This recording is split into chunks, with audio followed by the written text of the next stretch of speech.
The speaker is Michal Koucký on the study of superconcentrators, the missing link. Thank you.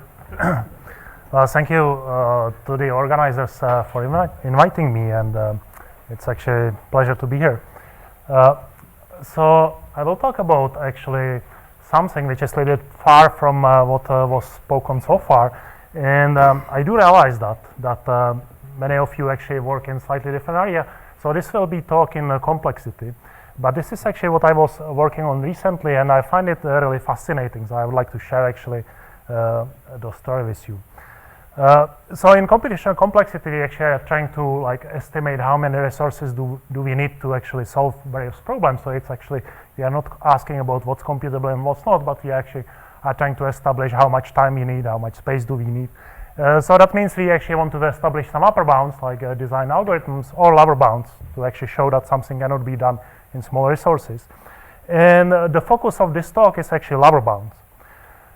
So what kind of lower bound techniques currently we have actually in complexity? Actually not very few, sorry, not many. So it turns out that actually we don't really understand computation, and our understanding of computation is really almost zero. So we have just few tools which actually can provide some lower bounds to us, and they are basically listed on this slide.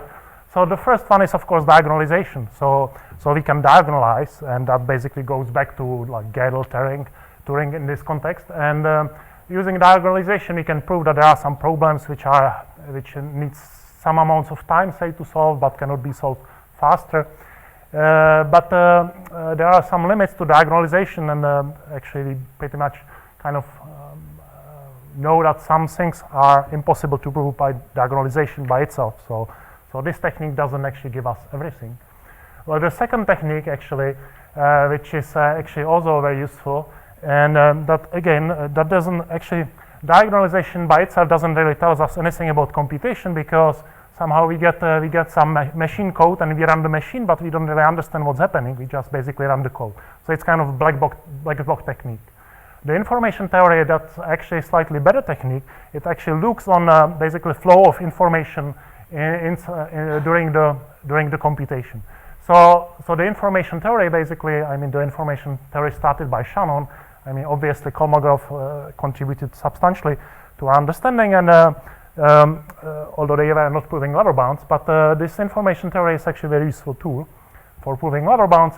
And then we have a bunch of other very special techniques, like random restrictions technique, approximation by polynomials, which are pursued by several people. And these techniques actually are able to actually provide us some lower bounds, actually in many cases really optimal ones, but they work only in very special settings. So in this talk, actually, my main focus will be actually the lower bounds using information theory. And as you will see, it's going to be actually very simple information theory. So I will actually demonstrate this technique on a function which probably everyone knows. Well, actually, I'm sure everyone knows. But I hope you will actually learn something new about this function by the end of the talk. And so integer addition is the following problem. So I have two inputs, A and B. I will put my inputs down here as it's usual. And then I want to compute actually the sum of these two numbers. So these numbers are represented in binary, and I want the n+1 bit binary sum of these two numbers. So the numbers are n bits, so I can get n+1 bits out. So that's actually example I will be using. And actually the computational model I will be concerned with are actually circuits. So let me actually remind everyone what circuits are. So circuits are graphs like this, and there are some special nodes which are called input gates. Basically, that's where we plug in the input. And then there are some nodes which actually do the actual computations. And the gates can be of various types. So for example, over here I have AND gate, and the AND gate basically feeds in some input values and computes the AND. So along each wire there is just single 0, 1 value flowing. So we consider basically circuits with Boolean values, so everywhere there is just either 0 or 1 flowing. This gate, for example, that computes some modulo 2, and there are some OR gates. So in general, actually, we can have arbitrary gates actually in our circuits, and that's what we actually are looking on. So I allow basically gates of arbitrary many inputs, and I allow arbitrary functions. And in this context, actually, it makes sense to measure the circuit size as the number of wires in this circuit. Once I start to allow basically gates which have arbitrary many inputs, then I should actually basically be careful about how I measure size, and it turns out that the right way to measure size is the number of wires. Well, there are actually, so these are circuits, and in general, actually, for general circuits, if I don't put there any restriction, any further restriction, we basically have no lower bounds. Yeah. If you have arbitrary functions, then you can compute anything right on the spot. That's right. That's right. But So not I will, arbitrary fan out. yeah. Fan out can be also. So you're right. So that's why we actually start to. I will get to that. So that's why we actually start to put like various restrictions on the circuit. So we can, it's right, we can actually compute everything very efficiently. So focus of this talk will be mainly actually functions which actually give you n outputs. So I will have like n inputs and l outputs, and we are trying to compute the number of wires. So everything trivially can be computed using like n squared wires if we actually allow really arbitrary gates. So you are right. So the question is actually, is this actually the best we can do? And so for the circuits, what we actually often actually put, we have to put there some restrictions to be able to prove anything. So typically people actually like try to limit the depth of the circuit, which means basically the longest path from input to output. And this is actually fairly reasonable restriction because it basically kind of corresponds to the time you need to process the circuit if you would like process it in parallel. So it's not a completely like contrived restriction. So actually, what's the relationship between circuits and Turing machines? So well, if I would actually restrict myself to say like only AND and OR gates and negation gates, then polynomial size circuits basically somehow correspond to polynomial tie computation. I'm saying somehow because basically the relationship we know of is only one way. So anything which we can do in polynomial time by polynomial time computation, we can actually do by polynomial time circuits. That's a famous, I guess, Cook-Levin theorem. We don't know the other way around, although many people think that that's in some way true. So of course, obviously it's not true because for polynomials, for circuits, we actually like for each input size, we have a different circuit, and there is a priori no restriction on the relationship of the circuits for different input sizes. So polynomial size circuits can actually decide like uncomputable problems. So obviously they are not equal to polynomial time computation, but somehow conjecture is that if we ask about like different, if I basically consider polynomial time versus exponential time, then the conjecture is that exponential time computation cannot be simulated by polynomial size circuits. And this seems to be like fairly natural conjecture, but it is still open, and we actually don't know whether it's true. So although everyone believes that this is the case. If you would use diagonalization, so actually for circuits you can use diagonalization, and if you use diagonalization, you can actually show that polynomial size circuits cannot do everything which is like slightly more than exponential time. So if you would allow just slightly a bit more time than exponential, then you can actually prove that that class would not be would not have polynomial size circuits. But by diagonalization, we cannot actually at this moment we cannot actually like exclude the possibility that exponential time is actually computable by polynomial size circuits. So let me go back to the integer addition. So this is I feed in some inputs and I chose all 0 inputs. So the output of course is all 0. Now what happens if I actually change the input a to some string, other string 1 0 1 0 1 etc. Well, what happens is that actually this input, because this is still 0, it's just copied up there. If I put there different input, it's again just copied up there. So you can see that there is some information information actually flowing through the circuit. So imagine that over here, this is my circuit which actually computes addition. So if I plug in here some value down here, it is actually copied up there. So there is some amounts of information actually flowing through the circuit up there. And hopefully that will allow us to actually somehow lower bound the size of the circuit. Now, so far I just plug in for B only zeros, but now let's plug in actually some ones. So I put here these block of ones. So here are ones, here are ones, here are ones. Now what happens? Well, let's look actually on these red positions up here, down here, and the red positions up there. What happens is that if I plug here 1, I get 1 over there. There is 0 over there. There is 1 over there. Now, what I claim is that actually these values from here actually get copied over there. Let's change the middle 0 into 1. If I change it to 1, then I get 1 there. So, I mean, you can easily convince yourself that this is, I'm not lying to you. So if I put here 0, I get 0 over there. So whatever basically values I plug in here, I will observe them up there. So now you can actually see that there is indeed some information transmitted through the circuit. And in particular, if I pick some positions in my input A, so some set X of positions, and I pick some positions Y over there in the output, and the positions are like interleaved, so there is this position in Y is in between these positions, and that position is in between here. So if I pick two sets of positions like this, X and Y, then what one can show basically by min-cut max flow theorem is that the number of vertex disjoint paths between the positions X and the positions Y has to be at least size of X. So size of X and Y is the same. So the claim is that basically if I look on the circuit as a graph, then the number of vertex disjoint paths between X and Y actually has to be at least X, size of X. Now that's actually nice because that somehow means that the graph actually has to be somehow complex. So it has to support a lot of positions between many different sets.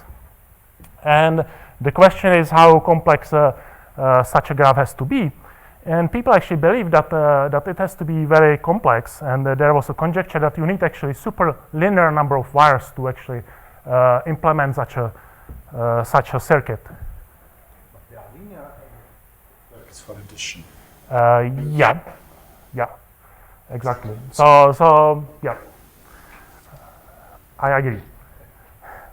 Let's go. We will get to that. So there was long-standing conjecture that actually graphs like the ones I basically showed you actually require a lot of wires, and that was basically conjectured like in 60s. And in 75, basically, like Valiant actually resolved this conjecture. So he considered actually slightly stronger condition on the graphs, and he named this condition superconcentrators. Although this condition was around already previously, he just gave it a name. So the condition is that if I take any subset X down here and any subset Y of outputs out there, and both these sets have the same size K, then the number of vertex disjoint paths between these two sets is going to be fxy, and fxy should be K. So basically, the number of disjoint paths between the sets X and Y should be exactly their size. So these are what Valiant calls superconcentrators. And actually, what he shows is that these superconcentrators can be built using a linear number of wires. Well, that basically crashes any hope of actually using these kind of gadgets to actually prove lower bounds on like integer addition or other problems, because well, as actually Sasha points out, you can do it with a number of wires. So it seems that we cannot actually hope for anything.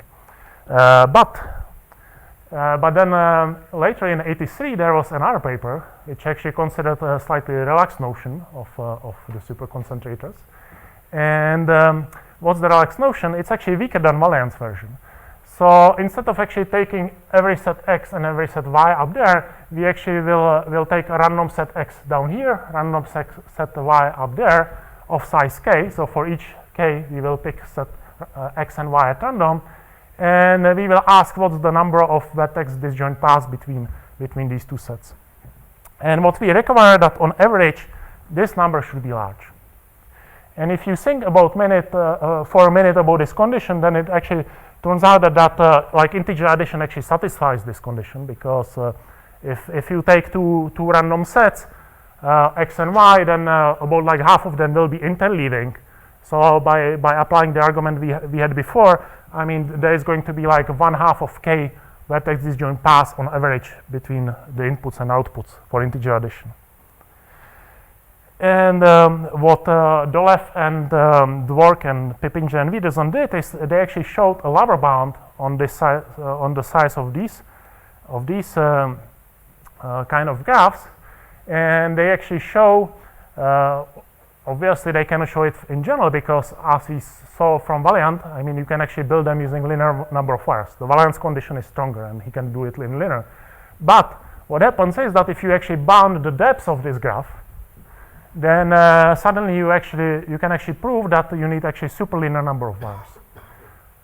So what that immediately implies is that if you actually look on integer addition, and you have actually circuits of bounded depths, then you need actually superlinear number of wires, no matter what the gates are actually.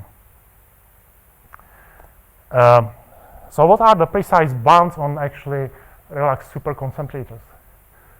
So here are the bounds which actually were proven, and these bounds were basically proven first by Dolev, Dwork, Pippinger, and Wiederson, and they were like slightly weaker actually, and then Pudlák improved them to these bounds. And the relaxed superconcentrators have actually the following size. So if I have depth 2 circuits, then you need at least n log n wires. If I have depth 3 circuits, then you need n log n wires. And if you have depth d circuits, then when d is like odd or even, so there is actually the function is going to be the same asymptotically for odd and even pairs, then it's like n times lambda kn. Now, what's the lambda kn function? So it turns out that this lambda kn function is basically like inverse Ackermann function, like different levels like of inverse Ackermann function.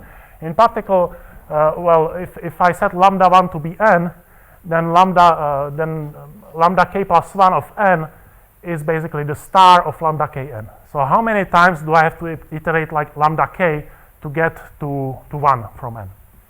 So basically lambda 2 is like log star n, lambda 3 is log star star n, and the bounds actually go down very quickly, extremely quickly. The bounds are not linear. They look almost like linear, but they actually are still superlinear.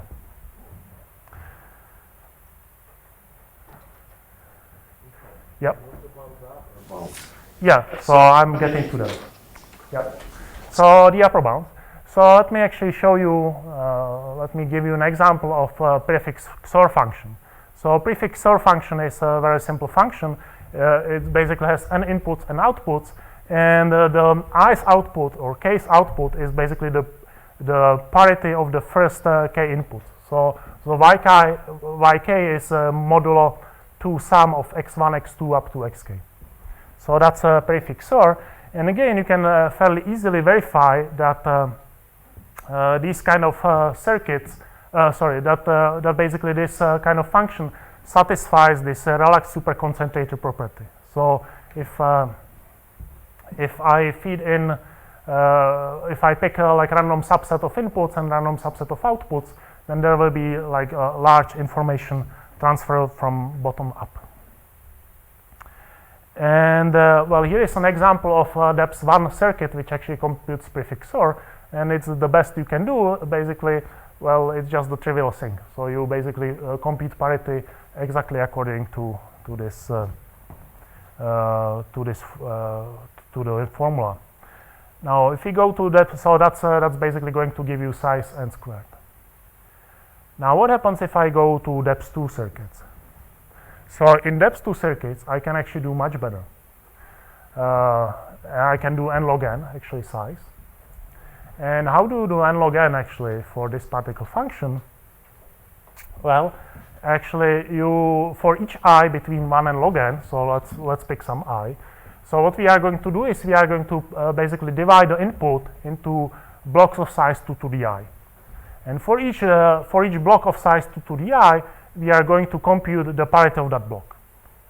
So we will have basically here on the middle layer, we will have basically like parities of different size blocks of basically like power of 2 size blocks of the inputs. Now, if you think about it for a minute, you will see that now basically if I take any prefix of my inputs, then that prefix can be expressed as basically the parity of log n blocks of size which is power of 2. So basically like any parity, any output parity can be basically written as a mod 2 sum of log n parities on the second layer. Well, what that means is that if I actually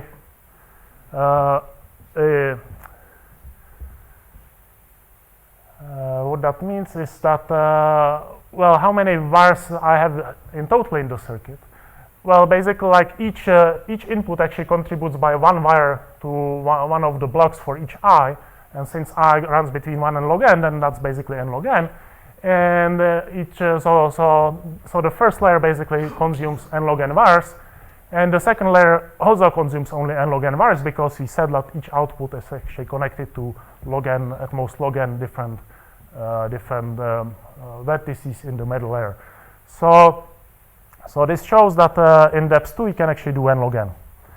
And if you would go farther up, so basically from now on, if you actually want to go like to higher depth, so like let's say depth 4, then you somehow use a recursion, and in some there is like very clever way how to actually do the recursion, and that actually gives you that if you go to depth 4, you will get actually n log star n. If you go to depth 6, you get n log star n, and etc. So there is a clever way how to actually recurse on this construction to decrease the size.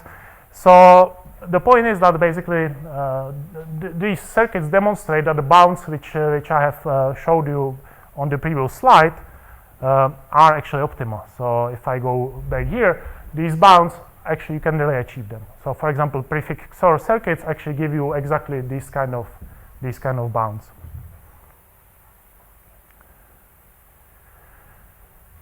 So that brings me basically to the 2 variants of superconcentrators we have seen.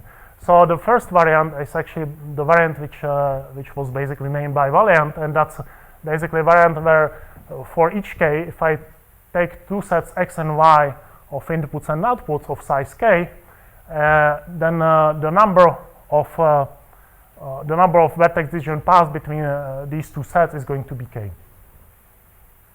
And the other version is the version which was basically defined by Woodlark actually. So Dolev and et al. Actually considered slightly different condition, which is more related to the integer addition, but Woodlark basically generalizes to this relaxed way of superconcentrators. So in the relaxed notion, we basically have the condition that for each k, if I take random x and random y, then the expected number of vertex decision paths is at least delta k. And in the case of superconcentrators of Valiant, you could also actually require delta k condition, and that would basically give you similar kind of concept. Now, so that are the 2 variants we have seen, and here comes the missing link. And at least formally, you could actually consider the following actually relaxation of superconcentrators. So we could formally require that actually for any set x of inputs and random y of outputs, we have actually a lot of connections between these 2 sets. So that's a kind of a property in between these 2, because basically the difference is always in the quantification. So in this condition, we require that for any x and for any y, we actually we have a lot of connections on average. So here one should think of delta to be some constant between 0 and 1, some fixed constant. Now, of course, I can define it like this, and the question is, does it actually give anything interesting? And it turns out that actually define this, but because we had a reason actually to define it. But let's see actually what you can actually get from these conditions. So this is actually the summary of the known results for the size of superconcentrators, and so it's comparison of like depth D superconcentrators. So if I take the valence superconcentrators, then basically the optimal bounds for their size are n times log square n over log n, if the depth is 2. If I look on the middle condition, that actually differs from the top one, and we get size n log n over log n squared. So there is actually the difference by this log n term. And if I look on the relaxed superconcentrators, then we have seen that we can actually get the bound n log n. Now, what about higher depths? Well, if I look on higher depths, then for all basically variants of these graphs, basically we get the same bounds. Well, the reason why we basically get the same bounds is because if you take a star operator of log square n or log n, basically the outcome function is basically log star. It's asymptotically the same whether we are taking a star of log square n or log n. So since basically in depth 2 these bounds are basically different just by log n, we are getting the same numbers for the higher depths. So I said that there was a reason why we actually defined this middle type of superconcentrators, and the reason is very natural. So what we were actually studying is we were studying actually error correcting codes, and so what is error correcting codes? Let me remind you. So we are looking on good error correcting codes. So error correcting codes are basically functions which map n-bit strings into n-bit strings, where you should think of actually n being bigger than n. And the goal in this game is to basically map different strings of length m into very different strings of length n. So the goal is somehow to be to protect yourself from errors which may occur during transmission. So we are taking some message of m bits and trying to encode it into a code word of length n. And the condition is that if I take two different messages, x and x prime, then I want actually the Hamming distance between the string x, the encoding of string x and encoding of string x prime to be at least delta n bits. So I want basically constant number of constant fraction of bits to differ whenever I take two different messages. That basically makes me robust for transmission because if there are some errors, I can actually figure out what was the original message. And so that's basically a requirement for the error correction.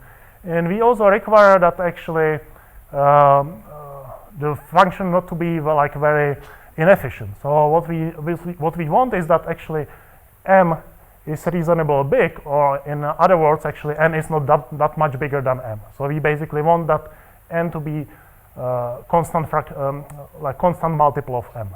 So n and m should be linearly related. So that's what we mean by asymptotically good codes. And such codes exist and have like many different uses actually throughout computer science. And the reason why we actually very interested in this question is because it's actually used in cryptography. In cryptography, people actually are really interested in computation by circuits, and in particular by circuits of small depths. And there is a connection between error correcting codes and hashing is something which people actually use in cryptography, so that's why we actually study this question. So for error correcting codes, let's look actually on what kind of property they satisfy, and I already told you that they should satisfy this middle property. So let's actually verify my claim, and I'm not going to completely prove it, but I'm going to convince you that that's actually what happens. So let's look on some input position over here. And let's imagine that I pick some string x, and now what happens if I actually flip this input position from say it's 0, so I flip it to 1? Well, by the fact that we require the code to be error correcting, it means that basically the output on x and on x when I flip this bit should be like very different. Well, that means that this bit basically has to send information to like constant fraction of my output. But this is actually true for any kind of, this is true for each single bit in this. So each single bit actually down here has to be connected to constant fraction of outputs. And in particular, so if I take some set X of inputs, it should better be connected by many different ways to outputs. So now if it cannot be true, it cannot be the case that I can actually pick like arbitrary y and now start to argue that there is going to be a lot of connection between x and y. Well, first of all, we basically, from what I said, follows that there has to be actually a lot of information transferring from down here up here to somehow any set y, but it's not really to any set y, because actually some parts of the output may be computed trivial. Maybe they are always 0, and that's actually allowed by the encoding function. That actually doesn't. That could quite well be true. So, but what happens is that on average, if I actually pick the outputs at random, then it's going to be true that there actually is a lot of the information transferred up. So what we end up is that indeed the condition which we were promising is that if I fix some set of inputs down here, and I choose the set y of outputs at random, then the expected number of vertex decision paths basically between x and y is at least delta k. And delta k in this case is actually exactly this error correction parameter. Well, I'm cheating a little bit here because the number of outputs and inputs actually is not n in this case, but it's m and n. But that can be like fixed easily, so you don't have to worry. It's not that big cheat. I mean, you can actually easily get out of that. And this is actually a result from my recent paper with co-authors Anna Gál, Christopher Hansen, Paula Pudlák, and Emanuel Viola, where we actually show this connection. So if I flash back basically the results on these superconcentrators, then what we actually have seen that these two notions which were previously studied have basically different size than the middle ground. And let me just point out that actually you can really match, you can actually construct codes, error correcting codes, good error correcting codes which actually match this middle ground bound. So not only that we have actually lower bounds for that, but we have also upper bounds, and the upper bound turns out to be exactly like this. And also for like all the hard depths, you can actually get matching lower bounds. I should say that our constructions are not really constructive in the sense that they would be like efficiently computable. They are randomized, so we could actually in principle search for the good circuits, but it would be like in exponential time.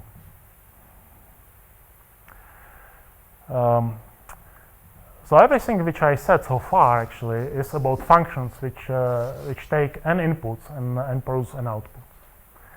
And so that's the information transfer in such circuits. Now, what about actually a function which has only single output? And as actually Wolfgang pointed out at the beginning, I mean, if I allow actually gates which compute arbitrary functions, then of course I can do this with linear number of wires. I just plug in the gate which computes exactly what I want, and I will feed in all the inputs into it, and that's going to compute what I need. So if I allow arbitrary gates, then there is no hope to get any reasonable error bound.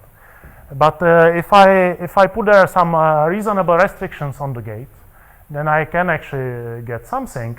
So the restriction we need to put is that the functions are not too fancy. So in particular, we will put the say think of the AND and OR. That would be a good example, but also parity or computing mod 6 would be a good candidate. So basically any function which has communication complexity constant, whatever that means.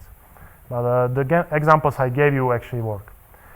But still, we are basically faced with the problem that if we want to apply this superconcentrator property, we actually need a lot of outputs, and we have single output. So what can we do? And we would like to apply this technique to some functions. Well, there is still a way. Actually, there is still a way around it. We could actually split split our inputs into two parts, x and y, and try to argue that there has to be a lot of communication between x and y. And actually, there are functions for which this is the case. So for some functions, you can actually argue that if you split the input into two parts, x and y, then they have to actually communicate. So if I pick a lot of arbitrary subset here and arbitrary subset here, then the number of vertex decision paths between these two sets will be large. And if you argue that, then basically you argue that there is going to be superconcentrator embedded in the circuit.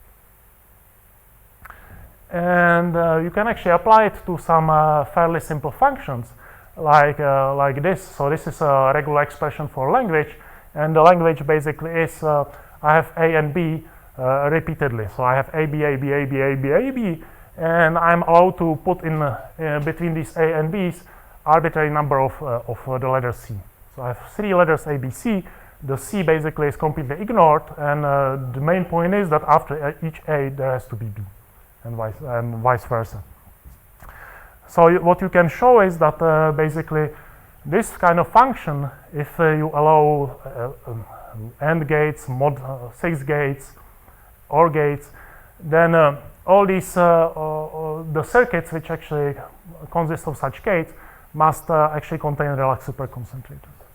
And that means that these circuits again obey basically similar kind of bounds on their size as we have seen before. So they cannot be they cannot have quite linear number of wires, but as the depth grows, you can go closer and closer.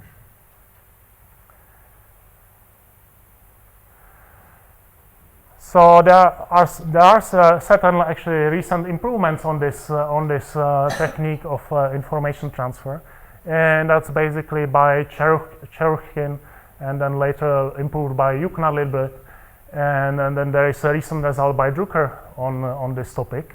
And in that papers, actually Cherukhin shows for some explicit function, which I think is convolution actually. That in depth 2 you actually need n to the 3/2 number of wires. So that's actually the best Laver bound currently known for depth 2 circuits, these arbitrary gates. And then for the hard depths, basically like everything is shifted by 1. Basically. So if I go to depth 3, then you get like n log n. For depth 4, you get n log n, and then later on you actually end up with again these functions and lambda k n. And so that's basically the improvement. So the improvements is basically by shifting everything by 1. And well, there was a certain hope that actually this technique of Cherukhy and Koucký, who actually proved these Laver bounds, could be maybe you could actually get like a substantial Laver bounds even for lower depths. So we have like n to the 3/2 here. So one could hope that maybe you get like n to the 1 plus epsilon for the depth 3, etc. But that was actually kind of disproved by Drucker, who actually constructed functions which somehow which kind of go through the proof of Cherukhy and Koucký, but they exactly match again these bounds. So these bounds are again basically tight with respect to this. So I see that I have plenty of time, but I have just one more slide. And so what's the conclusion? So the conclusion of this talk is that actually information theory actually is still the strongest Laver bound tool we actually have. And it's kind of unfortunate because you see that the Laver bounds we get are not such exciting. I mean, they are great and beautiful because we are getting something which is like n times log, like inverse Ackermann function. So that's very unusual. But you know, it's on the other end, it's not like very exciting because it's not like n to the 1 plus epsilon. So we would be happy for bounds like n to the 1 plus epsilon, but currently what we have are these very weak bounds. So let me actually finish here.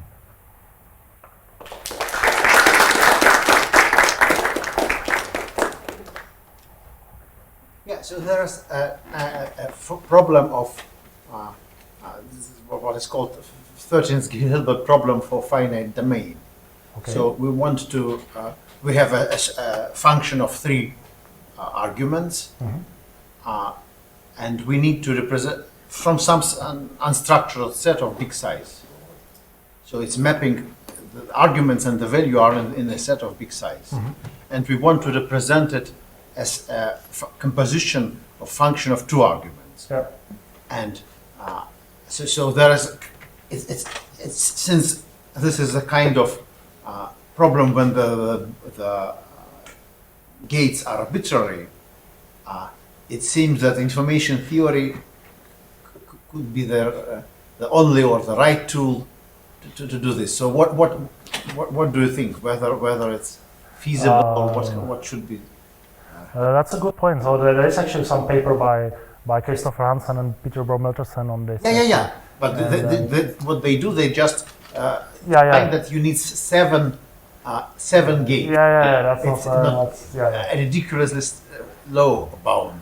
Yeah. And in the cases that they just consider more or less 1 by 1, and it's not very robust. For example, maybe you know whether it works if we want to compute the function approximately.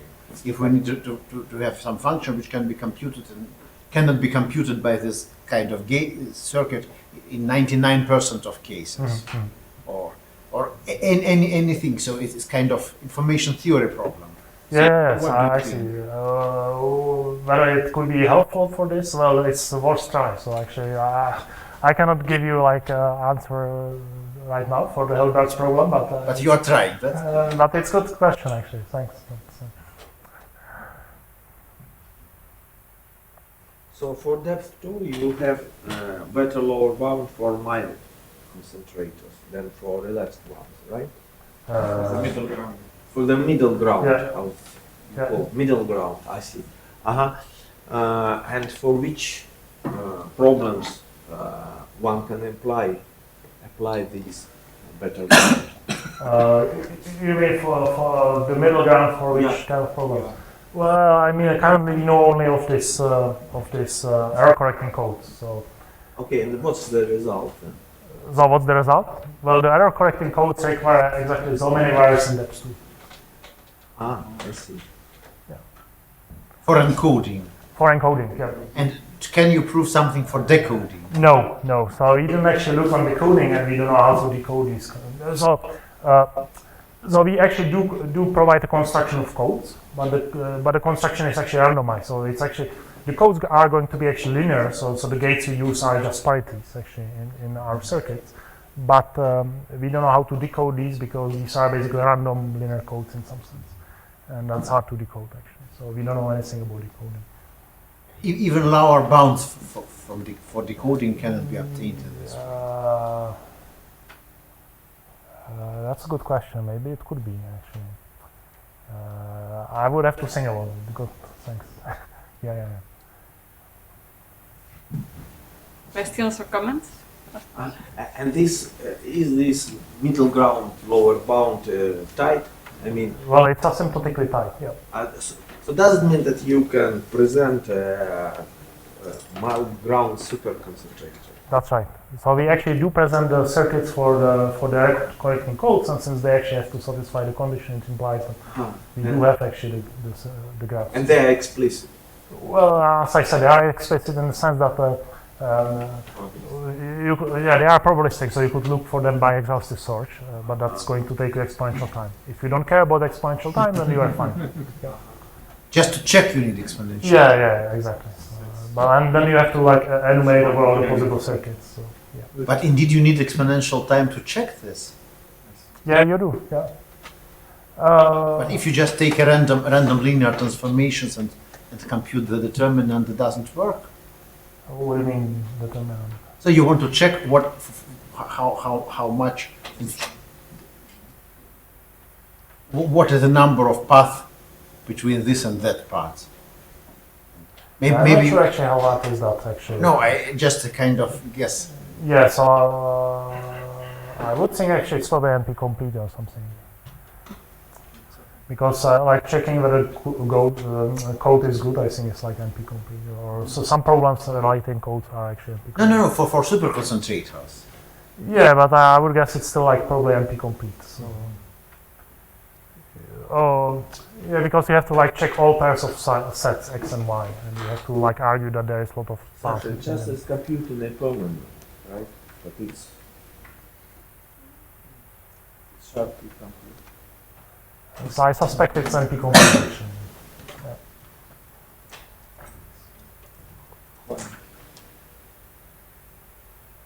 Okay, so we can take a small break until 12. Thank you.